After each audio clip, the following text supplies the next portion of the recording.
तेरा मुझसे है पहले का नाता कोई यूं ही नहीं এটা হচ্ছে ঈদের দিন সকালবেলার ভিডিও। আপনারা হয়তো ভাবছেন কোরবানি ঈদের সকালবেলার ভিডিও, কিন্তু না, এটা হচ্ছে রোজার ঈদের দিনের সকালবেলার ভিডিও। ঘুম থেকে উঠে চাদরাতে যে মেহেদিটা দিয়েছিলাম সেটা উঠিয়ে নিলাম, তারপর নামাজে যাওয়ার জন্য জামা কাপড় সব রেডি করে আমি রান্নায় চলে গেলাম। রোজার ঈদের দিন আমাদের বাসায় সবসময় গরুর মাংস আর হচ্ছে বুনা খিচুড়ি রান্না করা হয়। সেমাইটা আগের দিন দুপুরে বা রাত্রেবেলা রান্না করে রাখা হয়। দুই রকমের সেমাই, বুনা সেমাই আর একটা হচ্ছে দুধ সেমাই। দুধ সেমাইটাই আমার বেশি পছন্দ, আমার জন্যই দুধ সেমাইটা বিশেষ করে রান্না করা হয়। সকালবেলা ঘুম থেকে উঠে সেমাই খেয়ে নামাজে চলে যায়, এর ফাঁকে আমরা রান্নাটা শেষ করে নিই, তারপর হচ্ছে এসে নাস্তা করে। এখানে আমি সব রকমের মশলা দিয়ে ভালোভাবে কষিয়ে তারপর মাংসটা দিয়ে দিলাম। এখন আমি মাংসটা ভালোভাবে কষিয়ে নিব। ঈদের দিন অনেকেই বিভিন্ন রকমের আইটেম করে, আমাদের বাসায় এত আইটেম করা হয় না, কারণ এগুলো আমার কাছে শুধু অপচয় মনে হয়। কারণ একটা খাবারে খাওয়া হয় না, এত হেভি খাবার খাওয়াই হয় না, বেশিরভাগই খাবার নষ্ট হয়, যার কারণে এত খাবার রান্না করা হয় না। সবারই এই বুনা খিচুড়ি আর হচ্ছে গরুর মাংসটাই পছন্দ,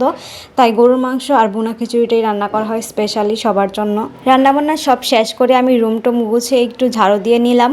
আজকে তো খালা আসবে না, ঈদের দিন ওনারও ছুটি, যার কারণে সব কাজই আমাদের নিজেদের করতে হয়েছে। কারণ ঈদের দিন তো স্পেশাল, সবার জন্য একটু বন্ধ ছুটি থাকবে। আর আমার ছেলের জন্য সব কিছু রেডি করে নিলাম। সব রান্নাবান্না শেষ করে আমি গোসল করে নিলাম, আমার ছেলেকে গোসল করে তারপর ওকে রেডি করে দিলাম।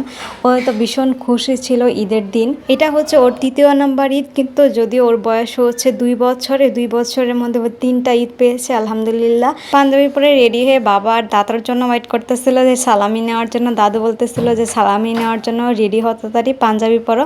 তাই ওই পাঞ্জাবি পরে রেডি হয়ে বসে আছিল। কিন্তু রোজার ঈদের দিন সকালবেলা তেমন একটা বের হওয়া হয় না, সবাই এসে নাস্তা করে রেস্ট নেওয়ার ঘুমিয়ে পড়ে। বিকালবেলা আবার একটু বের হয়েছিলাম। এখানে আমি সকালের নাস্তাটা করে নিলাম বোনা খিচুড়ি আর হচ্ছে গরুর মাংসটা দিয়ে। So thank you watching my video. আল্লাহ হাফেজ।